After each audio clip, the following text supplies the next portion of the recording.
My name is Gina Bavero. I am the director of Bucknell Student Counseling Center. We changed our name just this last month. It was Counseling and Student Development Center, so we changed it to be clear that we see students for a variety of mental health services. We're also right next to Student Health, Bucknell Student Health, which is also in the Graham Building where we're located.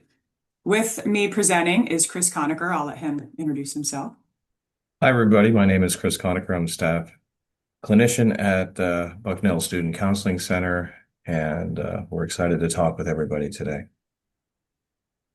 We also have our Associate Director, Ricky Sniezek. She is here, I think she started in April. So she joins us and she's a staff clinician as well and the Associate or Clinical Director at BSCC. Feel free to say anything else, Ricky, if you'd like. Hi. All right, I'm going to share my screen here.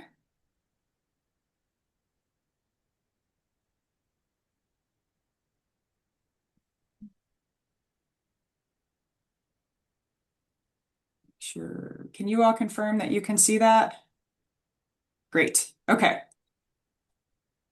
All right. So to get started, our team is made up of 12. So we have two office coordinators. We have two front desk staff that the students will be able to walk in and either see in person if they want to engage in services, or they can call us, engage on email. I'll get to their specific roles a little bit later. We also have 10 staff clinicians, and that's made up of professional counselors, social workers, psychologists, and we do a variety of mental health services. We're trained, certified, and specialized in various problematic mental health topics. So we have a eating disorder specialist, we have clinicians that are trained in trauma-informed care, and we have a drug and alcohol addiction specialist, those that do some grief groups. But for all 10 of us, we are trained in a variety of things and can meet the student where they're at with what need they come in to see us for. So to get some visuals, these are the two front desk wonderful staff that we have that a student will see as they walk through our door. Elizabeth Miller, she's our office coordinator, and Jeannie Bonamace is our office assistant. They are the two that will also answer the phones regularly. And also, if there's any questions at all that you would have, and maybe the clinicians are in session, they are the ones that parents can call, that anybody can call and kind of just talk with. And most of the time they can answer it themselves. But if there is any questions that come through that they need to check with us, we would get back to them or get back to the caller as soon as possible as well. This is me and Ricky, our associate director. So moving on to the team here. Erin Boyer is our clinical case manager. So she works a lot with if a student needs to take a medical leave of absence, or if a student is returning from a medical leave of absence and wants to be reinstated for the next semester. She works with the student, with the families, with any off-campus providers to help coordinate that whole process. If a student is looking into off-campus care, maybe they want something that's more specialized that we are not able to offer in-house, she has a plethora of resources that she's in contact with, and she can help students and families find that type of service that is a really good fit for the student and to help that fit into their academic schedule as well. Aisha Papola is another staff clinician. She's been here around 4 years. Chris Conacher, he gets to join us, and he's going to speak a little bit later about some of the things that he does. Stephanie Litz is our staff clinician, and she's our alcohol and other drug specialist. So she works with students on if they are interested in being, if they're sober curious, if they are interested in working on any substance misuse related topics. That's something that she specializes in. We have Sophia. She is a staff clinician and she's a certified sport performance consultant. So she's kind of our main liaison with athletics. She runs a group in the semester. It's mostly related for athletes that get injured and are working through what that is how that applies to their academic journey as well. But it's not just for athletes. Any student that is injured and it's disrupting how their functioning is going. She runs that group, and it's been very successful lately. She works with athletics and does a lot of workshops and trainings and presentations to different teams on campus. We also have Sean Clavel. She's a staff clinician. She is certified in yoga, so she does some trauma-informed yoga and different workshops when it comes to that. Regina Lukens is our staff clinician, and she is an eating disorder specialist, and she is a member of the HEART team, and I'm going to try to remember this acronym. HEART stands for Healthy Eating and Assessment Team. Can't remember the R. Ricky, do you remember the Referral. R? Referral, thank you.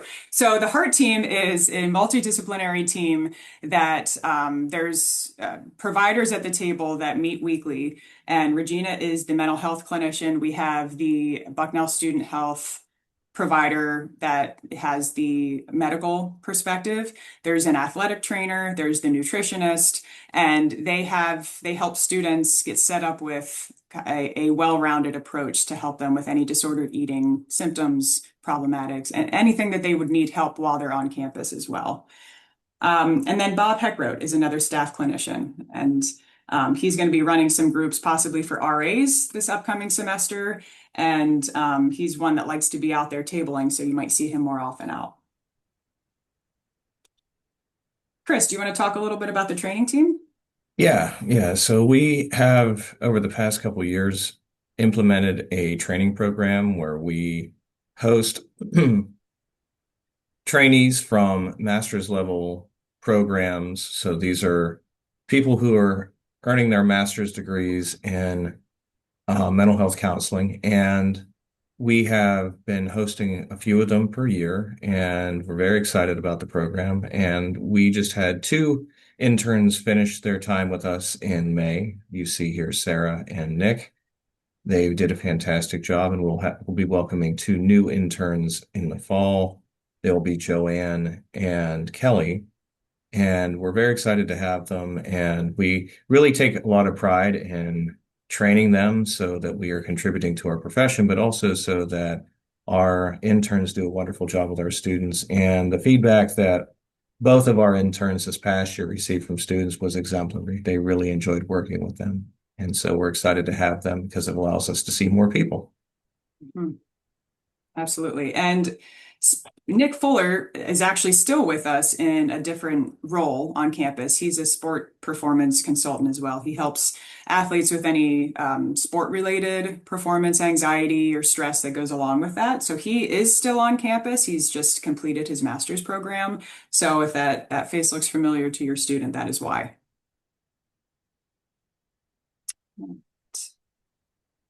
So to go over some of our services here, and Chris can fill in if I miss anything, we try to make it as clear as possible that we are a confidential service for students. So if students want to come and talk with us, because if they are 18 and over, we would need a release of information for us to share that we even know them, that they come and see us, and we talk through what those limits are if there's a harm to self or others, or that the parameters that go along with that we're very clear with and make sure that they understand that.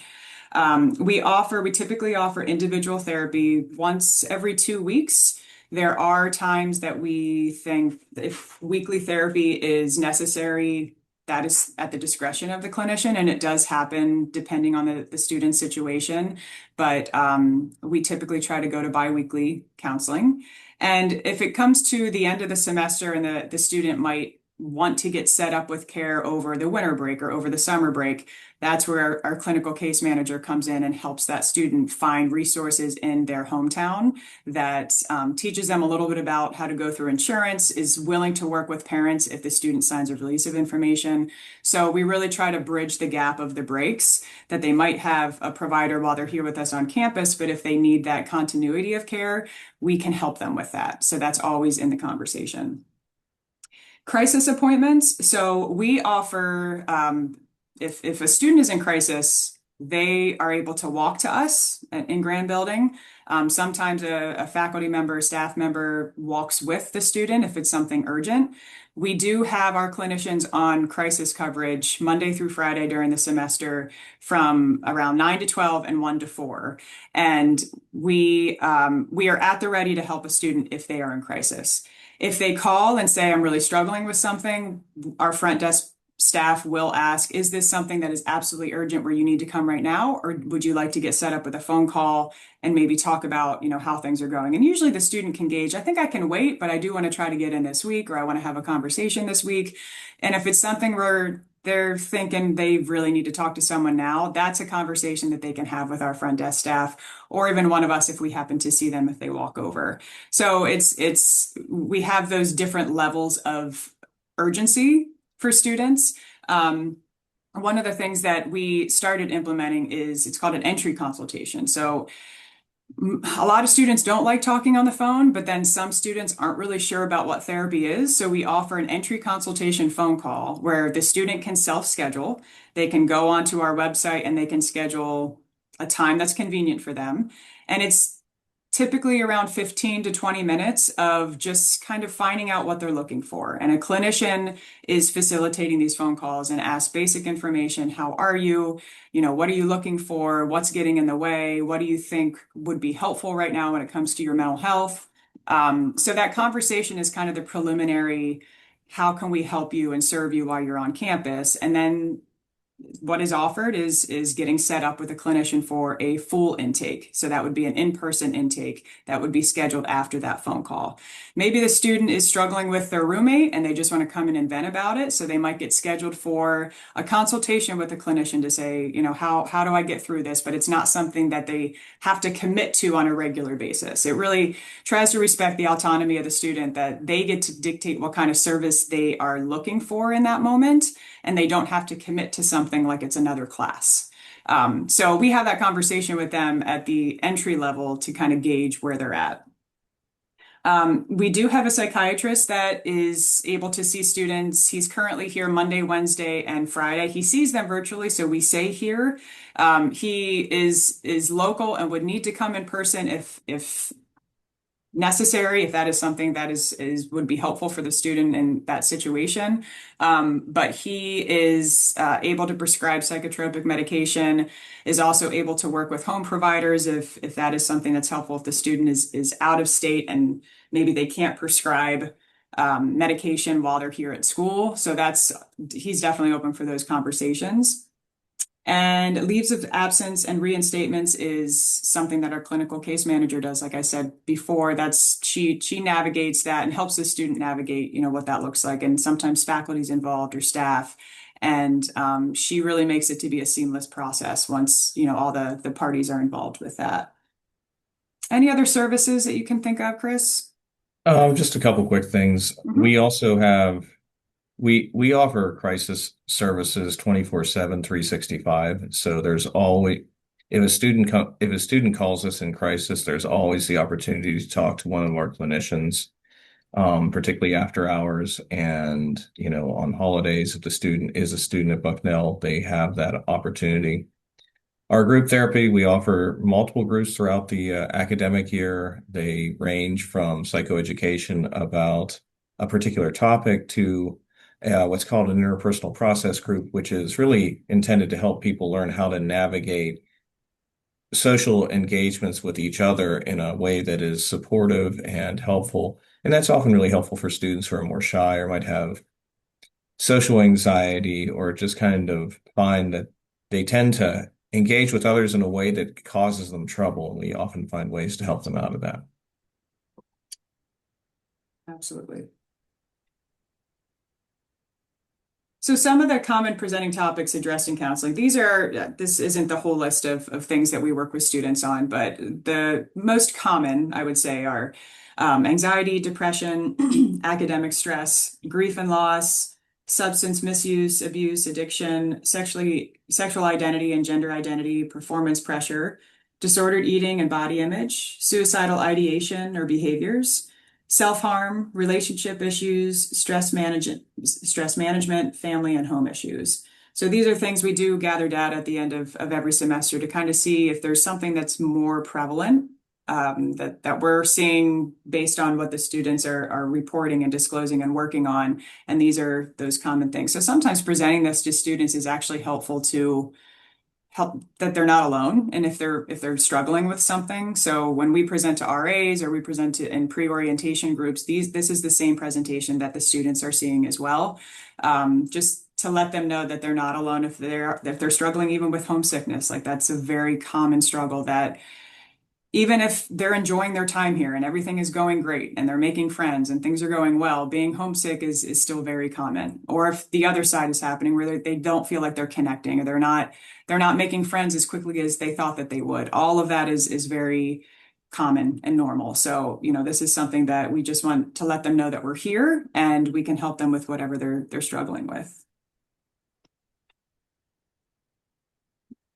So we share with our campus partners, with faculty, with staff, that we do have crisis availability if a student is in crisis, how to access us. So one of the options is to walk to us. And again, when we're here during the semester, during that Monday through Friday, about 9 to 4, you're able to walk a student to us, or a student is able to walk to us and just say, I need to talk to a provider right now, a clinician. Or they can call and talk to Elizabeth or Jeannie or whoever has the phone at that time and say, can I talk to a clinician right now?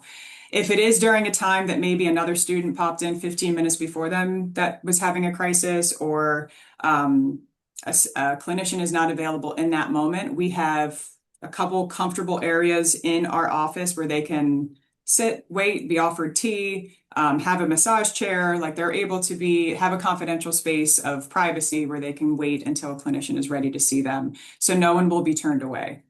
After hours, we have an on-call service that we are in contact with on a regular basis, and this phone number goes to a on-call mental health professional. And so anytime that a student maybe has it's 2 o'clock in the morning, they're having anxiety about something and they want to talk to on-call mental health professional, they have access to this phone number. And then some examples of crisis, just to be clear about what the difference is of when we're saying, are you in crisis? Is this something that's urgent? Some of those things that would define a crisis would be thoughts of hurting yourself or someone else, a recent sexual assault or trauma, recent death of a loved one, psychotic thinking. We list them out very clearly so that there's not a lot of room to wonder what a crisis is. And the reason that we do that is because of our clinicians are in back-to-back sessions every day. So we want to make sure that those that are coming in, if they're able to wait, that's an option. If they're not, they can also be seen that day too. So we just like to be clear about that. This is the 20-minute entry consultation. So this is a non-crisis phone call of a student just wanting to hear about services and maybe they do want to get set up for therapy. So they're welcome to walk here and ask to be scheduled for a phone call. They can self-schedule, so they can use their phone to go to the website, click our self-scheduling link and schedule for themselves, and then the clinician would call them on their scheduled date. They can also call and say, can I get scheduled for an entry consultation? And Elizabeth and Jeannie can help out with that. It is a phone call. If a student, for some reason, their phone isn't working, or they would really prefer to have that entry consultation in person, we do have that option. We just try to keep it in that 15 to 20-minute range because it isn't actually it's not a session. It's more of a call to help them get set up for a service that is a good fit for them. So I'll let Chris talk a little bit more about some of the groups, but these were just two of the flyers that we had most recently. They might be the same or a variation of the same flyers because I believe both of these groups will be offered this coming semester. So we just want to give a visual for that. But Chris, if you have anything to add, feel free. Yeah, I think one of the misperceptions a lot of people have about group is that it's kind of like a secondary modality and that it isn't as effective as individual. And the research actually shows the opposite, that group is the superior modality for many presenting concerns, particularly those that have to do with where the issue is in context with a relationship with somebody else. And so a group is actually oftentimes preferred it can be really, you see, we have the grief support circle group here. It can be really helpful for someone to get a sense of that other people are experiencing something similar and then being able to support one another. And I think it can be very healing for people. And the down but not out group can be really helpful for athletes who are struggling with an injury because oftentimes their identity is closely tied to their performance as an athlete. And so it can be really jarring and really difficult for athletes whenever they are struggling to perform at the level that they are intending, particularly whenever it's due to injury. And so these are just examples of how our students can actually help each other. And in doing so, as I mentioned earlier, it can be more beneficial than just simply talking to a therapist. And and we do have other groups that we're planning for the fall. We're still kind of creating the menu, but we know for sure that we're likely going to do one that's just about basic topics, a multi-topic group, but we're still trying to nail down what the other topics will be for the fall semester. Yes, and that's something we are in contact with the community directors and RAs to see if there is a group that they think would be helpful for a particular population. Like I said before, we're thinking about doing an RA support group to help out with just how they might feel overwhelmed with not only being a full-time student, but also having to take care of their floor and tend to the needs of other students. So providing support to those student groups as well as is something that we're going to be offering this semester. But if there is anything that we feel might be a good option to offer, we're in communication with those that are kind of our front lines. A little bit more detail about case management services. So Erin Boyer, she's able to find external providers locally in Lewisburg, but also in the hometown of the student. So if the student is interested in virtual care of something that's specific and they're able to access those services while they're at school, she can help set that up. She does help with navigating insurance and knowing what providers accept the insurance of that student, so she can have conversations with that. She assists with those leaves of absences and reinstatements. And she also helps students connect with other resources on campus. So she is helpful to know, is this a mental health need and something else? And how can we bridge any gaps there to help the student know about and utilize services that would be really helpful for them at that time? The wellness wheel is something I like to include in these presentations because we are mental health. We help out with mental health, but there's often pretty much, we would say 95% of the time, it's overlapping with maybe another need that the student is experiencing. So we like to educate this pie chart of how much a student can start to consider and learn about themselves with the wellness wheel. How are they advocating for their own social wellness, emotional wellness, spiritual wellness, if that's something that applies to them. And just to be aware that there's a lot of parts to the student and that they might be neglecting one area that is part of their health, and then another area is getting a lot of their time and a lot of their investment. And how do we find the most balance and harmony in how the student understands what they need in those moments? So this is something that you students might see plastered on the walls of especially the health and wellness pillar. But it is helpful to know that there's a lot of parts to what wellness really is. So the last slide here these are all over campus as well. You can follow us on Instagram. Sophia, who's our sport performance consultant, she runs our Instagram page and always says what kind of presentations we're having. She advocates for different dates and advocacy groups and things like that. So she's really great at running that. You'll see lots of photos and different events that we're doing, presentations, tabling. So feel free to let your student know this. And then also, if a student is on the phone with one of the clinicians for an entry consultation and she says they want to get set up with one of us, but they're not sure which one, we do have all of our bios on the website that they can see our face, they can see maybe a specialization that we have, and they can choose who they think that they want to get set up with. And that's something that they can access not only on the website, but on Instagram too, because they're probably going to see that first over a website, but we like to offer both just in case. Chris, any final thoughts that you have? We're just excited to see our students come back this fall, and it's such a it's such it's such a privilege to be able to work with our students who really seem to be thriving here, and it's really cool to watch them come in, and even if they're struggling, to be able to move forward in a way that you can tell that is beneficial for them. And it's kind of heartening to be able to be part of that process. Absolutely. So if any questions come up or you'd like to hear more about anything that we shared, please feel free to reach out. Email, call, one of us will get back to you. And yeah, we're excited for the fall.